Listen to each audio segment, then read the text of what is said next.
Hai semuanya, kembali lagi bersama gua Rehan. Terima kasih buat kalian yang sudah mengklik video ini. Semoga kalian selalu diberikan kesehatan dan dilancarkan rezekinya. Pada video kali ini, gua akan membahas salah satu film seru yang berjudul Shooter, di mana film ini mengisahkan tentang balas dendam seorang sniper handal yang dikhianati oleh badan pemerintah.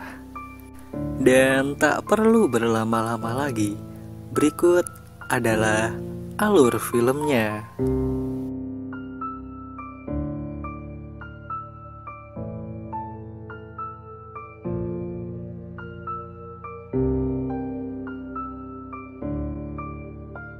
Di awal film, kita diperlihatkan dengan seorang sniper bernama Swagger dan satu navigatornya yang bernama Donnie, di mana mereka sedang menjalankan tugas di daerah konflik Ethiopia. Mereka terus mengawasi pergerakan kelompok pemberontak yang menuju ke arah kamp pasukan Amerika. Disinilah ketangkasan mereka diuji dengan perhitungan yang matang dan ketepatan mengambil momen. Mereka berhasil membuat pasukan musuh berantakan.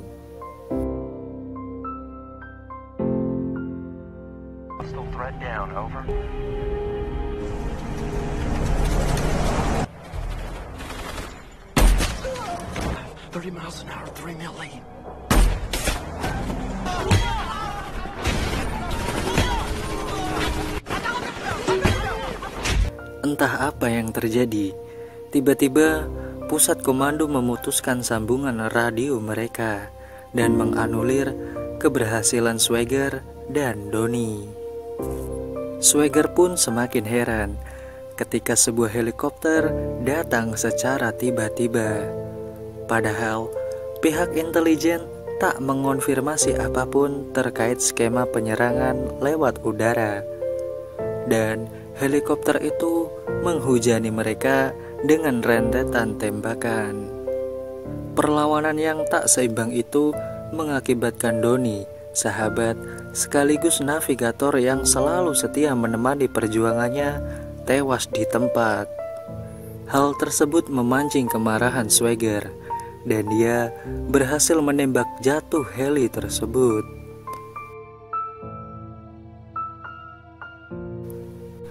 Pasca kejadian itu dan misinya dianggap gagal oleh pihak intelijen, Swagger memilih pensiun dan mengasingkan diri di rumah gunung yang jauh dari keramaian kota, serta hari-harinya ditemani oleh anjing peliharaan sekaligus sahabat barunya. Keesokan harinya, dia didatangi oleh pihak FBI. Mereka adalah Kolonel Isaac John dan pengawalnya. Di sini, Kolonel Isaac meminta tolong pada Swagger untuk membuat skenario penembakan jarak jauh terkait rencana pembunuhan pada presiden oleh kelompok pemberontak yang berhasil terlacak oleh rekaman transmisi. Dengan kemampuan Swagger, diharapkan mampu menggagalkan rencana tersebut. Dengan rasa nasionalisme yang masih melekat pada dirinya sebagai mantan prajurit, Swagger akhirnya bersedia menjalankan misi tersebut tanpa menyadari jika ada motif terselubung di balik misi kali ini.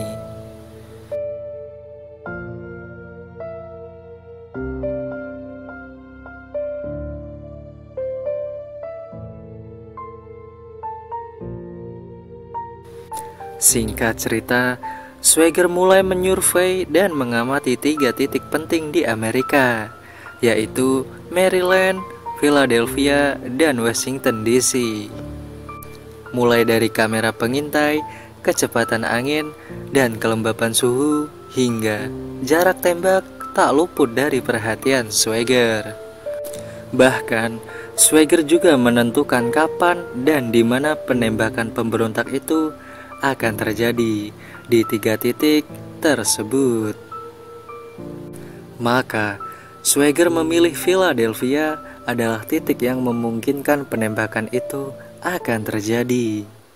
Singkat cerita, tepat di hari kunjungan Presiden, Swagger dibawa oleh Kolonel Isaac serta iring-iringannya ke tempat sebuah gedung yang sudah tak berpenghuni. Di balik jendela, Swagger terus mengamati segala kemungkinan terburuk yang akan terjadi kepada Presiden. Di sisi lain, terlihat senjata canggih yang tengah disiapkan oleh kelompok tertentu dan mengarahkan senapannya tepat pada kepala Presiden yang sedang berpidato. Dan Swagger meyakinkan bahwa kemungkinan terburuk akan segera terjadi. Secara tiba-tiba, oknum polisi dari Philadelphia muncul dari belakang dan menembaki Swagger. Dilanjutkan tembakan dari senapan otomatis yang justru mengarah pada kepala Uskup Agung Ethiopia yang sedang mendampingi Presiden di mimbarnya. Kejadian tersebut langsung membuat gerombolan masyarakat panik berhamburan, dan Swagger langsung menjatuhkan diri dari jendela untuk menghindari polisi yang terus menembakinya. Sialnya, 2 butir peluru berhasil menembus bahu dan pahanya. Kejadian tersebut membuat Swagger sadar bahwa misi ini adalah murni jebakan baginya. Hal itu dibuktikan dengan mereka yang menuduh Swagger sebagai eksekutor tembak yang menewaskan Uskup Agung. Mereka juga menyiapkan senjata Swagger pas di posisinya berdiri, sekaligus dijadikan skenario jika pelakunya adalah Swagger. Dengan membawa luka tembak di badannya, Swagger berhasil lolos dan menghampiri agen FBI yang sedang memantau situasi. Agen tersebut bernama Memphis. Setelah itu, Swagger melumpuhkan Memphis dan mengambil senjata serta mobil dinasnya untuk pergi dari sana. Di sisi lain, kegagalan membunuh Swagger membuat Kolonel Isaac menjadi geram, dan tak lama perburuan Swagger pun terus digencarkan. Mereka yakin jika Swagger gagal ditangkap, maka lain lagi ceritanya. Sementara itu, dengan kepiawaiannya, Swagger berhasil mengelabui kepungan polisi yang mengejarnya.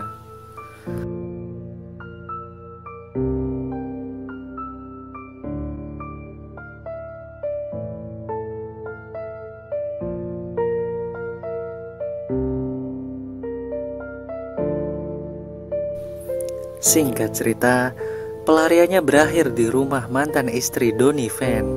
Dia adalah Sarah Van.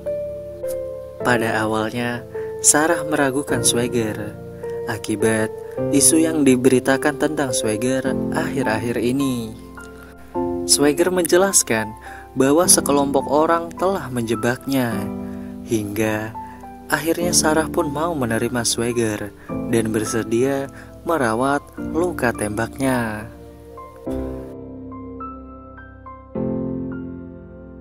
Di sisi lain, sebagai agen FBI, Memphis tahu persis karir reputasi ex-sersan Swagger dan bahkan jiwa nasionalismenya yang sangat tinggi. Dan Memphis meyakini bahwa dia bukanlah pelakunya. Melihat terdapat kejanggalan pada kasus ini, Memphis terus menggali bukti dan informasi terkait kasus ini. Akibatnya, Memphis diculik sekelompok orang yang tak ingin kebenaran kasus ini terungkap. Memphis selalu dihajar habis-habisan, dan ketika ingin dibunuh, tiba-tiba Swagger datang untuk menolong dengan tembakan jarak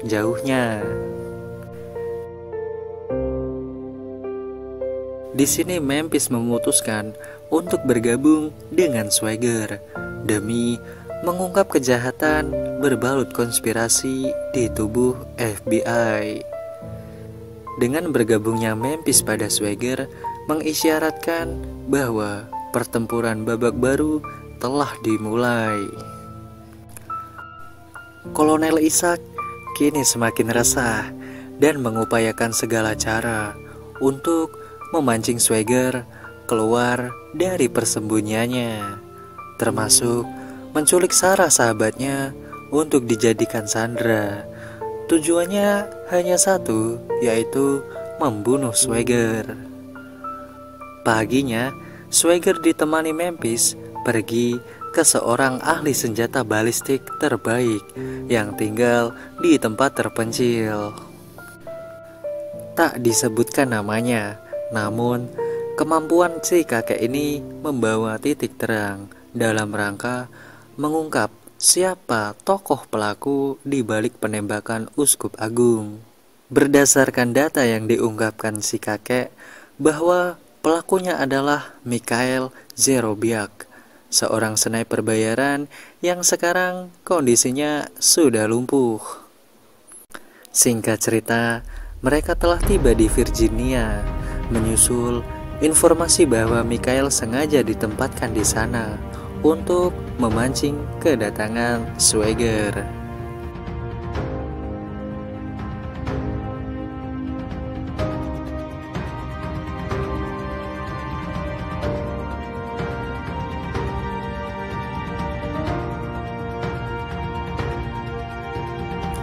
Swagger langsung masuk dengan menodongkan pistol kepada Mikhail. Mikhail mengungkapkan fakta bahwa kematian Uskup Agung didasari oleh sekelompok orang yang takut jika kejahatan mereka diungkapkan oleh Uskup Agung kepada Presiden Amerika. Dan dalang dari semua ini adalah Kolonel Isaac John dan Charles. Setelah itu, Mikhail lalu menembak kepalanya sendiri hingga tewas. Beruntung, Swagger telah merekam percakapan tersebut. Sedangkan di luar, banyak sekali pasukan utusan Kolonel Isaac yang datang untuk mengepung Swagger. Namun, mereka justru termakan oleh perangkap bom yang Swagger tebar sebelumnya. Untuk kesekian kalinya, strategi yang dipraktekkan Kolonel Isaac tak mempan melawan kepiawaian Swagger.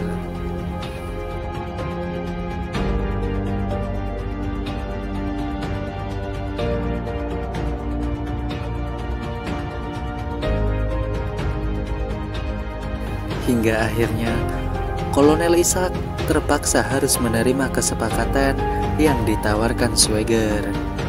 Meskipun berat, langkah ini harus mereka tempuh, di mana mereka harus menyerahkan senator sebagai jaminan demi mendapatkan file rekaman tentang bukti kejahatan mereka selama ini. Singkat cerita, Kolonel Isaac bersama senator telah tiba di puncak gunung bersalju untuk melakukan pertukaran. Dengan liciknya, mereka juga menggelandang Sarah sebagai strategi pertukaran tersebut dan memasang beberapa sniper untuk membunuh Swagger. Namun, Swagger lebih sigap menyadari akal bulus mereka. Dan Swagger berhasil melumpuhkannya.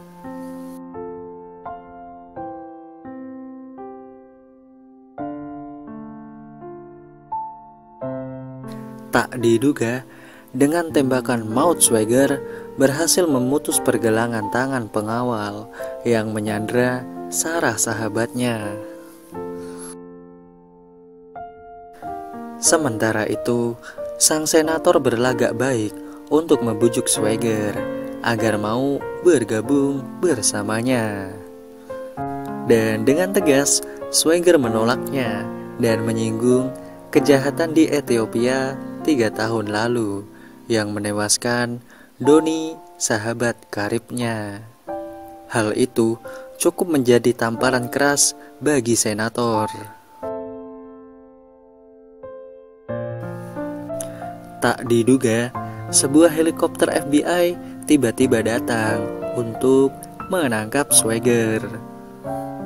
Dengan terpaksa, dia menyerahkan diri dan membawa kasus ini ke pengadilan.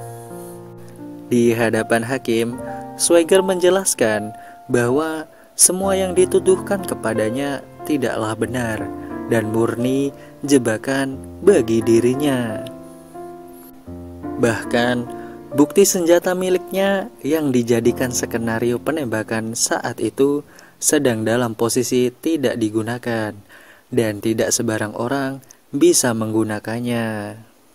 Di luar dugaan, hakim malah membebaskan Kolonel Ishak dengan dalih materi kasus ini di luar kuasa wilayahnya. Hal itu sangat mengagetkan Swagger, dan Swagger dianugerahi kebebasan oleh hakim. Malam harinya, tepat di sebuah villa, Kolonel Ishak dan Senator tengah merayakan kebebasannya. Tiba-tiba, salah satu penjaganya jatuh dari atas dengan luka tembak di kepalanya. Hal tersebut mengisyaratkan kedatangan Swagger. Kemarahan Swagger sepertinya tak bisa kompromi lagi. Alhasil, semua orang di villa tersebut tewas oleh tembakan gahar Swagger.